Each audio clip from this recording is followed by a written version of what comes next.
Nasib bo'lsa hali sahrim ham yo'q bo'lib ketadi. 15,5 bilan kelgandim. Kelganingizda og'iz qurishlar, oyoqda og'riqlar bormi? Bor edi, oyog'imda shisham bor edi. Hammasi ketdi, hozir yaxshiman. Sahringiz nechaga tushibdi hozircha? Sahrim 8 ga. 8 ga tushgan. Shu doktorxonada men 3-marta davolanishim, juda yaxshi bo'lib ketaman. Doktor vrachimiz Qoplanov shuna yaxshi odam, yaxshi davolaydi, yaxshi qaraydi. Vrachimiz baraka topsin. Mana azizlar, kenglar. Juda yaxshi joy. Hamma sharoit bor. Asosiy vrach yaxshi, hamshiralar yaxshi. Hamshira qizlar hammasi yaxshi. Vaqtida ukollarimizni qiladi, vaqtida hol-ahvolimizni so'raydi, choylarni damlaydi. Fikr almashib turadi, nima kerak, nima kamchilik deb. Xuddi dam olish shanos deymizda. Sanatoriya deydi. Bezlechiliga yotdim, yaxshi, ular ham yaxshi. Ayniqsa choylari.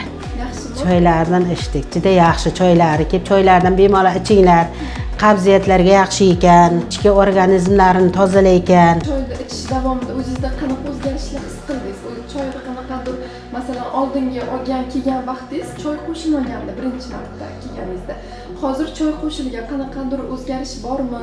O'zgarish bor. Umuman davlen ham chiqmadi. Davlengiz chiqmadi. Umuman shu Qoplanibda ikkinchi safar davolanganimda davlen ham ancha tushgan edi. Shu yerda davolanib ketib, berilgan dorilardan ichib yurganim sababli umuman meni davlenam 120 ga 80. Umuman davlen ham chiqmadi. Bir haftada ham chiqmadi. Mana shu tabiiy giyohlarni davolanish tartibda borgani uchun meni mana shuni yaxshi holga olib keldi.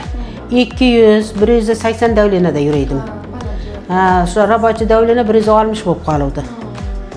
Mana shunday ularga tushdim. Minnatdorman vrachimizdan, baraka topsin.